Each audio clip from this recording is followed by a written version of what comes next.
Hey everybody, it's Michael Martin. Thanks for being here. I got a good comment the other day about patience, and man, that's something that I still think about to this day. It goes along the lines of how do you manage patience while in pursuit of your goals?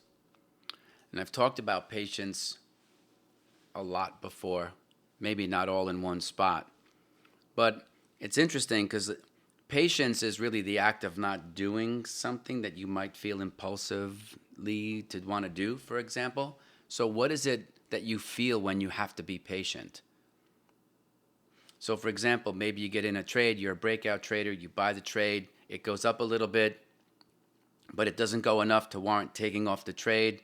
Or if you're still stuck in using price targets as opposed to letting the thing see its unlimited upside, um, maybe you feel like once it stalls, now you're stuck, right?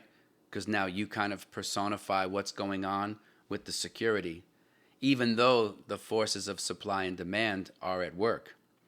Sometimes when you see a protracted move, right, there'll be a breakout, it'll create a new range, then there might be a natural reaction or a pullback from people taking profits, or maybe people who feel like the thing is overvalued at higher prices, so they're entering the market short. Then you're studying the volume. Typically, you want tighter volume, but every system could be different. And then you kind of have to, I don't want to say literally or figuratively, but you have to sit on your hands. So what does that feel like to you when you're in a winning trade and you have to wait because it's life on life's terms? You take it a step back further. The people that do this very, very well are people who have learned that sometimes they can be their own worst enemy by forcing themselves to take action when no action is needed. And they've studied their own behavior like I did and realized that a lot of times when I was starting out, I was taking action because I felt I had to be doing something. And this is long before you could use hotkeys and point and click your mouse and do this and that. It was much more troublesome to actually put in an order. It was also more expensive. So, you know, commissions have compressed 99 to 100%, depending on where you're executing. My opinion, I use premium service because I want premium service. So you get what you pay for. But I think when you think about having to be patient, you're really thinking about the feelings that you have to feel in between adding and removing risk. And I'm comfortable with those feelings. I don't let my feelings overcome my judgment because I'm in it for I don't want to say I'm in for the long haul because that's kind of a cliche, but I am in trades to hopefully let those things grow to 20R, right? And if you looked at my own trading, oftentimes I'll hold a futures position longer than some people hold stock positions. Now, I can't fully load my account with that, but I could step my toes in and add to my winners along the way. And if it keeps going up, well, I'll keep buying, right? So you get to decide what it is that you want to do. I just found that when I acted impulsively because I didn't like what I had to feel when I had to be patient, I actually performed worse. And the double whammy on that is that you're already in a winning trade. All I had to learn how to do was to sit on my hands. That means I had to be able to give myself permission to, and be willing to feel every feeling that came up for me while I was managing risk. Right? This happens a lot for newbies as well as the folks, who are making a couple $1,000,000 a year that we consult to. A lot of times there's a lot at stake, right? And two, it's oftentimes a little bit more public than if you're just trading for yourself at home because you might be on a trading desk, you have a risk manager, you have someone who's speaking with you every morning to say, "Hey, how's it going? What are we working on today?" Right? So there's all that kind of stuff that gets in the back of your mind. It's why one famous trader, I won't mention his name, as part of his client agreement said three things. I promise to run my system. Two, I do not promise to make you money. Three, if you call me more than three times, I'm going to give you your money back. Which, of course, they're not giving, they're just resigning from the account because you're having your account custodied somewhere and you just kind of resign from having third party trading authorization. But that's how It's not even necessarily subtle. If you're a trader and you have client funds, for example, or people who are constantly asking you about your behavior, right? You find yourself in a spot where now you have to conjugate your behavior based on what other people think. And that, unless you have a strong constitution, you have to be able to farm that off. I remember talking to Victor Sperandio when they were working at Quantum Fund together. George would call Victor every morning. I don't think I could do that. I don't want to hear from anybody. Even if I know I know who the people are at the various firms that make these phone calls every day. And since largely the behavior is regimented on my end, the answer to the question is going to be the same every day. So in my way of thinking, right, since they can see into the account, there's no reason to have that phone call. Because if you say, for example, like gold has been up to around 2,000, like historic highs, this and that. Imagine if for whatever reason your system didn't have you firing and being long gold, right? But the person called you in the morning and, very subtly was like, well, what do you think about gold here? Or do you think it has more room to go, when they know that you're not in the gold trade? Are they trying to communicate something to you? Because people can be kind of sneaky that way.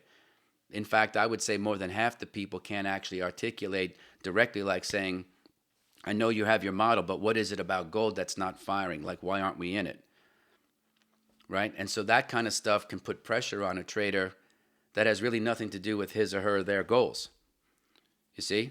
Because now I have to fend off political stuff or answer questions to other people who really have nothing to do with my trading and may have, political reasons to want to have to call me. It's because they have to. And they're like, hey, man, I'm just doing my job. It's like, well, all right, well, our jobs aren't going to work all that well together because I don't want to talk to people about the markets. If I did, I'd be doing videos like Brian Shannon every day about the market recap and stuff. He's really good at it.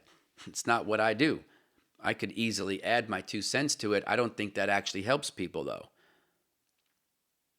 I've said people should go out and start trading on their own, even if you don't even know what you're doing, because the process of doing it is going to teach you more than any teacher can teach you. And you're like, that doesn't make any sense. Well, the goal is for you to develop a set of rules or chart reading skills that you're compatible with, and only you're going to know how to do that. Even in the video I did with Brian, which is getting a lot of fanfare, lots of views and stuff on Anchored VWAP, you still have to put those trades on to see how it feels. Because ultimately, if it doesn't feel well, 2 things are going to happen. The first one is you're never going to follow the rules. And 2, you're going to have to find a way to get comfortable with the rules or whatever you're doing, right? So that there's some type of harmony. Because otherwise, it's very hard to be successful at something that doesn't feel good. So again, we come back to patience. This all kind of ties into it. There's feelings that you feel in your preparation. There's feelings that you feel when you're about to, when you're setting alerts. There's feelings that you feel when you're setting your stop orders. Then you get executed. Now you're in the trade. You're managing the risk. You're managing the trade. There's feelings there. Then there's feelings when you offset. Either you get stopped for a loss or you raise what we call your protective stop, not a stop loss, below the market but above where you got in, so that you can still convert some of your unrealized gains to realized gains, right? Then there's the feeling that you have to feel overnight when the markets are closed. What does that feel like for you? What does it feel like to be long or take a position home over the weekend? So when you look at all that and you string it together, you have your emotional system that you're running concurrent with your technical rules, whatever those might be. So it gets to this much deeper conversation about what do you want your money to do for you, right? Because the folks that are working at the big firms that are making several million a year, they have a very clear vision of what it is that they want their money to do for them. And it's that vision that actually pulls them through their actual goal of trading well. Say they trade well, that's taxable income. Then they want to take that money, and some of them, believe it or not, don't want to endow or further endow their own trading accounts because of how it's taxed. They want to take the money, pay the bills, and then start and invest in real estate because of the tax treatment, the depreciation, the potential for cash flow, and all that kind of stuff. And so it's the actual goal of having a family personal real estate investment trust of investment properties, multifamily stuff, maybe you own land, that actually pulls you through your success in trading, right? And so therefore, I can sit back and say, While I'm in a trade, it's working. I wish it was working out faster. I realize it's stalled, but it's still a winning trade. It hasn't really moved the needle enough for me to warrant offsetting risk or even adding more. So I'm just going to sit still, because that's part of my process too. It's not just the actual doing, it's the act of not doing. You see? So there's a lot to talk about. I don't know if I can do it justice, but that's kind of what goes on in my own mind when I think of having to sit on, otherwise winning trades that have stalled a little bit, or that are even kind of pulling back. Some people have retracement. Someone says it's a natural reaction. There's a whole bunch of things that describe the same thing. You got the breakout, it went up a little bit, and then it's come all the way down, maybe even almost to your point of entry where you're at a break even. For some of you, that might drive you nuts. For me, it's kind of like, okay, we're just getting started. So again, it comes down to mindset and what it is that your goal is. Lastly, I'll hang up here. Your goal should be around a process. Your goal shouldn't be to make $100 a day, right? I think the folks that say they want to make $100 a day when they're starting out, or if they're at a day trading firm, or if they want to make a certain dollar value or percent rate of return per day, they still have to live to learn with the uncertainty.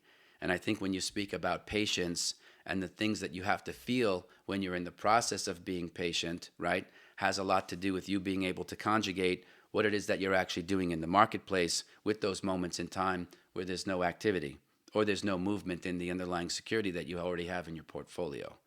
Because it's the folks that can better deal with that uncertainty, in my mind's eye, that actually perform better. Because they don't beat themselves at that point.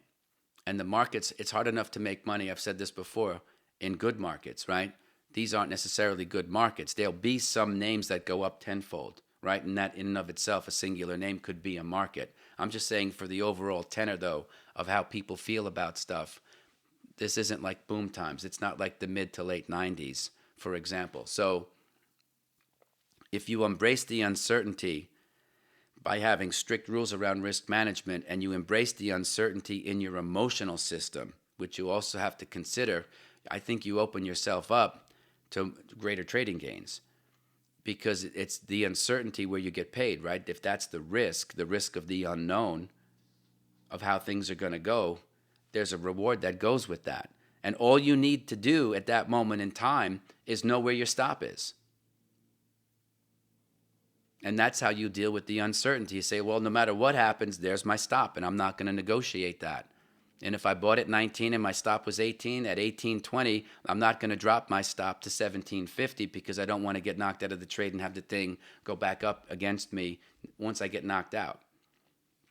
I'm willing to feel that frustration because I can only manage risk in the ever-evolving moment of right now, not what I think could happen in the future. Right? We talked about that in a different episode about me putting on my optimal position all at once and then realizing that I was getting knocked out of trades that eventually would come back and win. I had to find a way to minimize that impact. So I had to change and go to school on myself and change my my way that I was adding and removing risk.